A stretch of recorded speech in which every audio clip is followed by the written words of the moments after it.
एक बार फिर से आप सभी का स्वागत है। आज के इस वीडियो में हम बात करने वाले हैं निपुण भारत के लक्ष्य और सूची के बारे में। बाल वाटिका से कक्षा 3 तक के लिए भाषा और गणित के क्या क्या लक्ष्य हैं, एक एक करके हम इस पर चर्चा करेंगे। वीडियो में आगे बढ़ने से पहले प्लीज़ एक छोटी सी रिक्वेस्ट है, अगर आपने अभी तक चैनल को सब्सक्राइब नहीं किया है तो प्लीज़ चैनल को सब्सक्राइब कर लीजिए और साथ ही साथ बेल आइकन को भी प्रेस कर लीजिए, जिससे कि इसी प्रकार की वीडियोज़ के नोटिफिकेशन आपको आसानी से मिलते रहें। सबसे पहले हम बात करते हैं भाषा के लिए। जैसा कि आप यहाँ पर देखते ही हैं कि बाल वाटिका से कक्षा 3 तक के लिए वर्ष 2026-27 तक मूलभूत साक्षरता और संख्या ज्ञान का अधिगम स्तर सुनिश्चित करने के लिए शिक्षा मंत्रालय भारत सरकार द्वारा निपुण भारत के अंतर्गत लक्ष्य सूची निर्धारित किए गए हैं। जैसे कि आप यहाँ पर नीचे देख भी सकते हैं, मिशन के उद्देश्यों को प्राप्त करने के लिए संपूर्ण साक्षरता और संख्या ज्ञान के लक्ष्य बाल वाटिका से कक्षा 3 तक के लिए निर्धारित किए गए हैं, जो इस प्रकार हैं। भाषा के लिए अगर हम बाल वाटिका की बात करते हैं तो अक्षरों और संगत ध्वनियों को पहचान लेते हैं, कम से कम 2 अक्षर वाले सरल शब्दों को पढ़ लेते हैं। ये बाल वाटिका का भाषा का उद्देश्य है।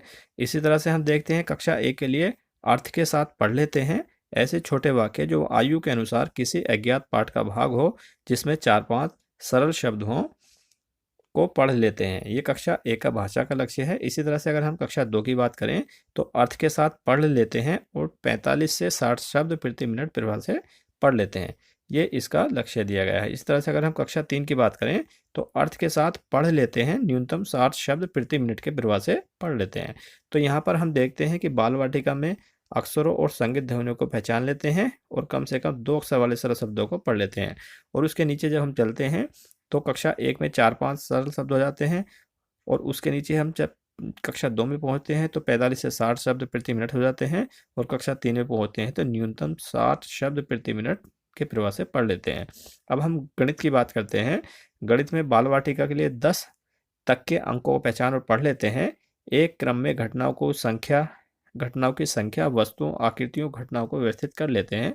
कक्षा 1 के लिए है 99 तक की संख्याएं पढ़ एवं लिख लेते हैं। सरल जोड़ और घटाव कर लेते हैं। कक्षा 2 के लिए गणित का लक्ष्य है 999 तक की संख्याएं पढ़ और लिख लेते हैं।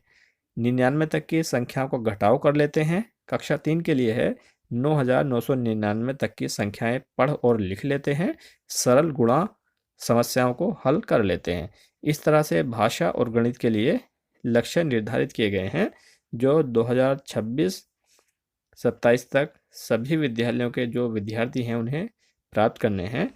इस तरह से हमने देखा कि निपुण भारत के अंतर्गत भाषा और गणित के क्या क्या लक्ष्य दिए गए हैं। मैंने आप सभी की हेल्प के लिए एक टेलीग्राम ग्रुप और टेलीग्राम चैनल भी बनाया हुआ है, जिसका लिंक मैंने डिस्क्रिप्शन में दे दिया है। आप उसे भी ज्वाइन कर सकते हैं। साथ ही साथ अगर आपका कोई भी प्रश्न है तो आप कमेंट बॉक्स में ज़रूर लिखें, मैं उसका आंसर देने का प्रयास करूँगा। वीडियो देखने के लिए बहुत बहुत धन्यवाद।